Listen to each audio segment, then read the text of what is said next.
Hello guys, അപ്പോൾ ആ കാണുന്ന മലയ്ക്ക് പോകാൻ കേട്ടോ. അത് ഏതാ മല നിങ്ങൾക്ക് മനസ്സിലായില്ല, നമ്മുടെ സ്വന്തം അട്ടപ്പാടി മല കേട്ടോ. അപ്പോൾ കാക്കു നാട്ടിലെത്തിയ ഞങ്ങൾക്ക് രണ്ടാക്കും തന്നെ പണി. കാക്കുൻ്റെ കൂടെ രാവിലെ നീക്കുക, എങ്ങടെയിലൊക്കെ പോവുക, ഒരു രസം. അപ്പോൾ അതാ ഞങ്ങൾ ഇന്നലെ മഴയൊക്കെ പെയ്തല്ല, അപ്പോൾ കോടയൊക്കെ പ്രതീക്ഷിച്ചിട്ടാണ് പോണത്. നോക്കുമ്പോൾ കുറച്ച് ലേറ്റ് ആയിട്ടോ. മിക്കവാറും കിട്ടൂല എന്ന് പ്രതീക്ഷ, കാരണം വെയിലൊക്കെ ഉദിച്ച് വന്നിട്ടുണ്ടായിരുന്നുണ്ട്. പക്ഷേ നല്ല തണുപ്പൊക്കെ ഉണ്ടായിരുന്നു. വേറൊരു വൈബ് രാവിലെ അട്ടപ്പാടി പോകാനല്ലേ. അപ്പോൾ അതാ ഞങ്ങൾ പോണ വഴിക്ക് നമ്മുടെ താറാവ് മുട്ട കിട്ടുന്ന കടയിൽ കയറിയിട്ട് നല്ല താറാവ് മുട്ടയും ചായയൊക്കെ കുടിച്ചിട്ടുണ്ടായിരുന്നു കേട്ടോ.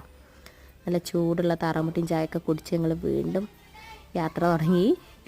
അപ്പോൾ അതാ പത്താഞ്ചേരം വരെ പോയിട്ട് റിട്ടേൺ വരിക എന്നുള്ളൊരു ഇതിൽ പോയതാണ്. അപ്പോൾ ഇതാ ഇവിടെയൊക്കെ മഴക്കാലത്ത് എന്ത് ഭംഗിയാണെന്നറിയ, ഈ ഒരു സ്ഥലത്തൊക്കെ ഒരുപാട് ഫോട്ടോസൊക്കെ എടുത്തിട്ടുണ്ട്. അപ്പോൾ അതാ നമ്മളെ പത്താഞ്ചേരം എത്തി. നമ്മുടെ KSRTC ബസ് ചുരം കയറണ നല്ല ഭംഗിയല്ലേ. അപ്പോൾ അതാ കുറച്ച് ഫോട്ടോസൊക്കെ നമ്മുടെ മന്ദംപൊട്ടിയുടെ അവിടെ നിന്ന് കുറച്ച് ഫോട്ടോഷൂട്ടൊക്കെ കഴിഞ്ഞ് ഞങ്ങൾ റിട്ടേൺ പോന്നു.